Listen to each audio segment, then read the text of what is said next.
नमस्कार प्यारे बच्चों, आई ट्यूशन के यूट्यूब चैनल पर मैं आपका बहुत बहुत स्वागत करता हूं।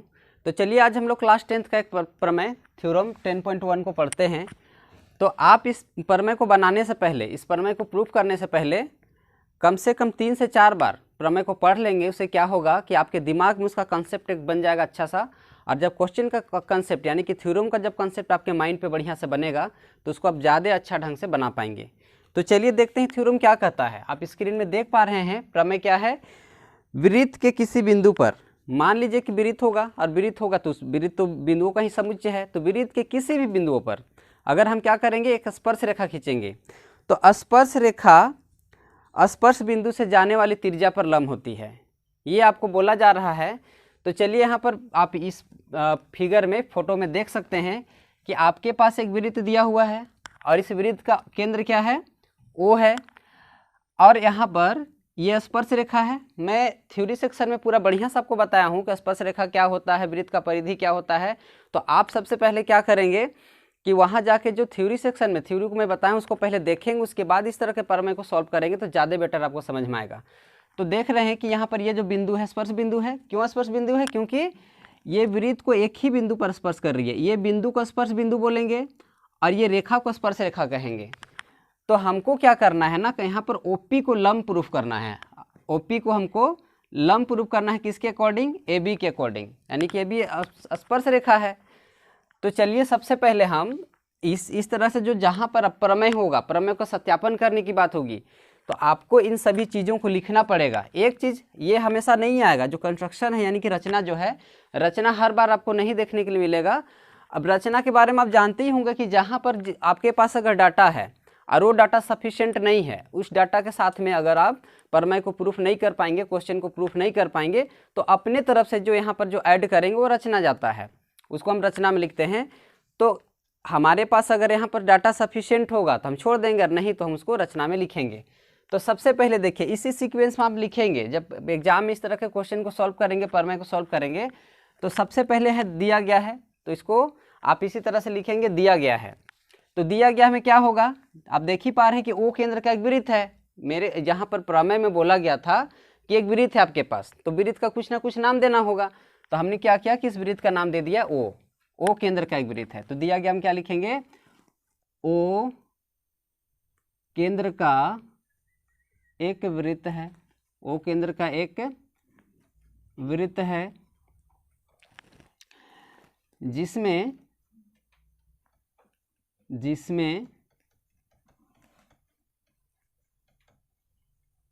स्पर्श रेखा AB तथा स्पर्श बिंदु P है। यहाँ आपको समझ में आ गया होगा इतना सारा कि आप देख पा रहे हैं कि वो केंद्र का एक वृत्त है, स्पर्श रेखा का क्या नाम हमने दिया, AB, और स्पर्श बिंदु का नाम क्या है, P है। अब सिद्ध करना है आपको, क्या सिद्ध करना है, OP लंब सिद्ध करना है। कहाँ पर? AB पर। तो लिखेंगे OP लंब होगा कहाँ, AB पर। बस यही आपको सिद्ध करना है। रचना में क्या लिखेंगे, देखिए रचना जो होगा इसमें हम क्या करते हैं कि यहाँ पर अन्य और बिंदुएं लेते हैं। आपको पता है कि स्पर्श रेखा है, दैट मीन्स इसमें बहुत सारे बिंदु हैं, तो कुछ कुछ बिंदुओं को मैं इस तरह से ले सकता हूँ। आप यहाँ पर इस तरह से, आप ज़्यादा भी ले सकते हैं आपके सुविधा के अनुसार, लेकिन मैं दोनों साइड में लगभग 1 2 3 4 बिंदु ले रहा हूँ। तो अब इसको क्या करेंगे, सभी को मिला देंगे। अब इसको डॉट से मिलाएंगे तो ज़्यादा बेटर होगा, क्योंकि कंस्ट्रक्शन को डॉट्स में ही करना चाहिए। इस तरह से आप मिला सकते हैं, इसको इस तरह से आप मिला सकते हैं। इसको आप चाहे तो एक लाइन से, एक रेखा पर ही प्रूफ कर सकते हैं, लेकिन ये अब इस तरह से बनाएंगे तो आपको चीज़ें ज़्यादा समझ में आएगी, इसलिए मैं एक नहीं ज़्यादा रेखा के साथ इसको प्रूफ करा रहा हूँ। तो देखिए इस तरह से आपने क्या किया कि यहाँ पर इस स्पर्श रेखा पर अन्य बिंदुएं 1 2 3 4 5 6 7 8 इस तरह से रख दिया है। इसका कुछ ना कुछ नाम देना पड़ेगा। तो चलिए इसका नाम हम क्या देते हैं, R S T U V W X और Y, इस तरह से नाम दे सकते हैं। तो इसी को हम कंस्ट्रक्शन रचना में लिखेंगे। क्या लिखेंगे, वृत्त के स्पर्श रेखा, वृत्त के स्पर्श रेखा AB पर हमने अन्य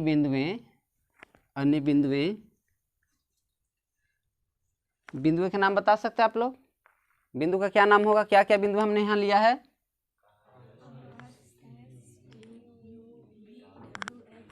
सही है ना? RSTUVWXY ये है, और इसको हमने क्या किया? यहाँ पर से मिला दिया, यानी कि O से मिला दिया। तो इसको हम क्या लिखेंगे कि वृत्त का स्पर्श रेखा AB पर हमने अन्य बिंदुएं क्या क्या लिया?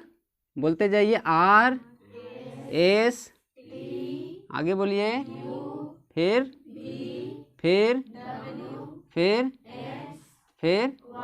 तो यहाँ पर और Y लिख दीजिए। X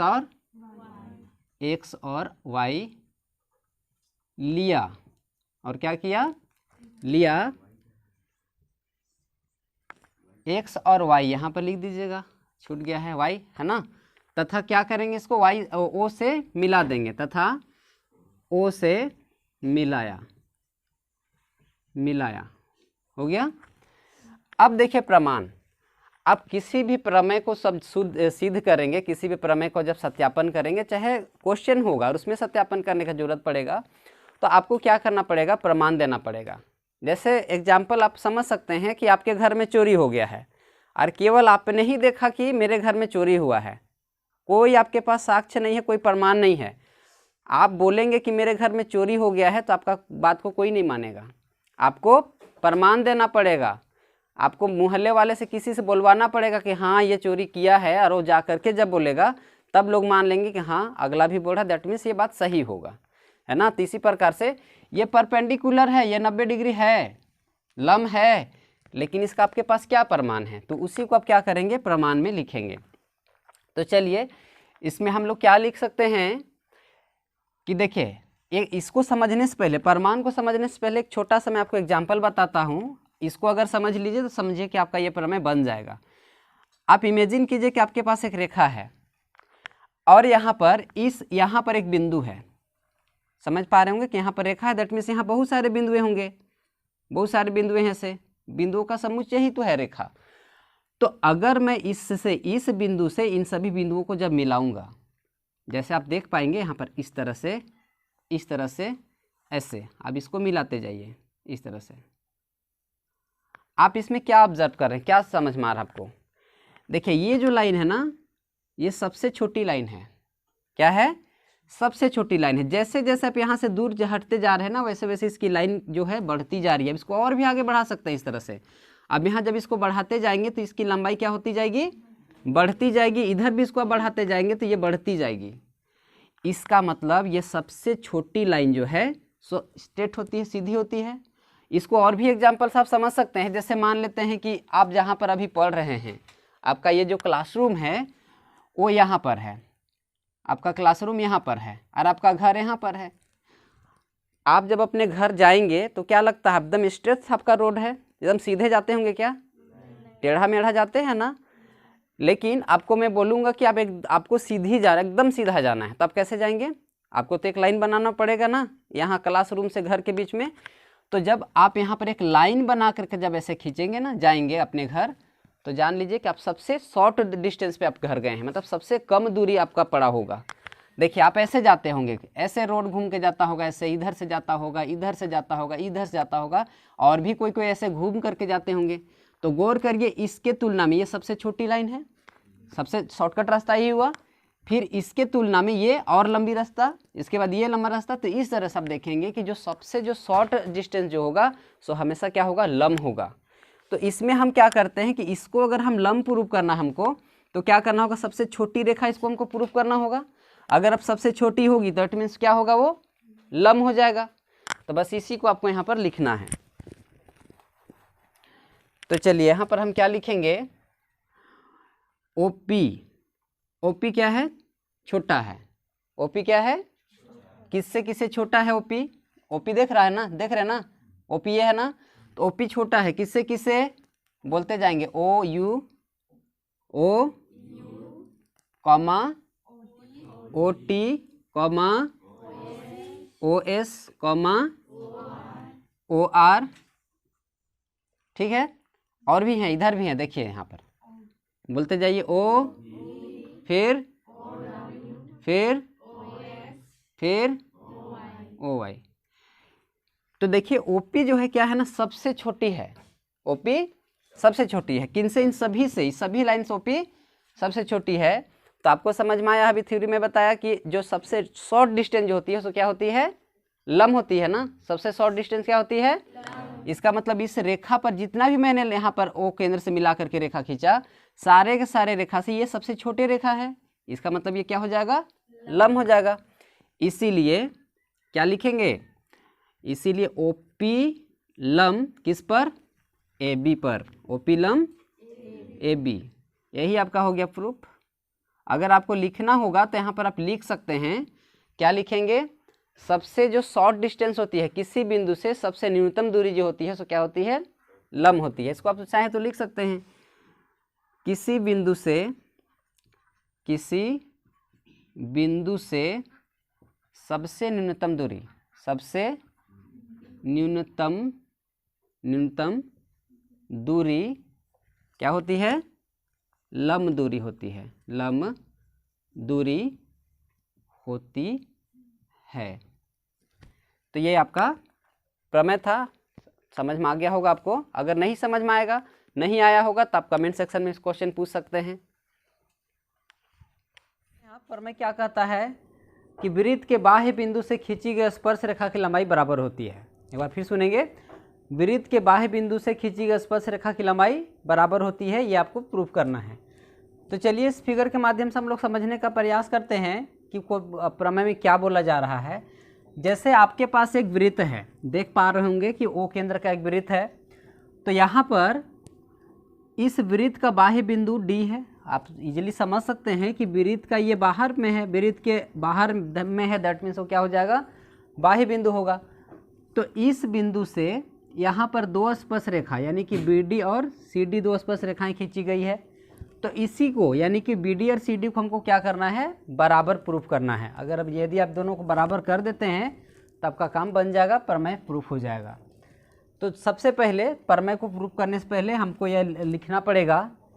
तो ये आपको लगभग सब प्रमेय में, लगभग नहीं केवल रचना, कभी कभी रचना होगा कभी कभी नहीं होगा, तो रचना को छोड़ के बाकी जो 3 पार्ट्स है वो तो हमेशा हर प्रमेय में आपको लिखना ही पड़ेगा। तो चलिए देखते हैं दिया गया हमें क्या होगा। सबसे पहले क्या लिखते हैं? दिया गया है। तब देख पा रहे हैं कि O केंद्र का एक वृत्त है, तो इसी को हम लिख दिए कि O केंद्र का एक वृत्त है जिसका बाह्य बिंदु D है। अब देख पा रहे हैं O केंद्र का एक वृत्त है जिसका बाह्य बिंदु क्या है? D है, जिसमें BD तथा CD दो स्पर्श रेखाएं हैं। देख पा रहे हैं कि BD और CD क्या है? यहाँ से BD और CD दो स्पर्श रेखाएं हैं। उसके बाद आपको लिखना है, सिद्ध करना है। तो सिद्ध क्या करना है आपको? इन दोनों रेखाओं को बराबर करना है, यानी कि BD बराबर CD। रचना क्या होगा? रचना में आप देख पा रहे होंगे कि BO, CO और DO को मिलाया। लेकिन आपको ये जानना पड़ेगा कि रचना हम किस में करते हैं, किस में रचना नहीं करते हैं।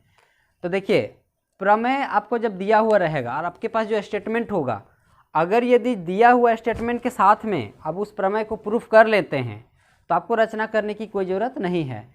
लेकिन जितनी जानकारी दी हुई है मेरे पास, अगर उसी के साथ में अगर हम लोग प्रमेय को प्रूफ नहीं कर पाते हैं तो अपने से इसमें जो हम लोग जोड़ते हैं, जो चीज़ को हम लोग अपने सुविधा के लिए बनाते हैं, उसको हम लोग रचना कहते हैं, यानी कि कंस्ट्रक्शन कहते हैं।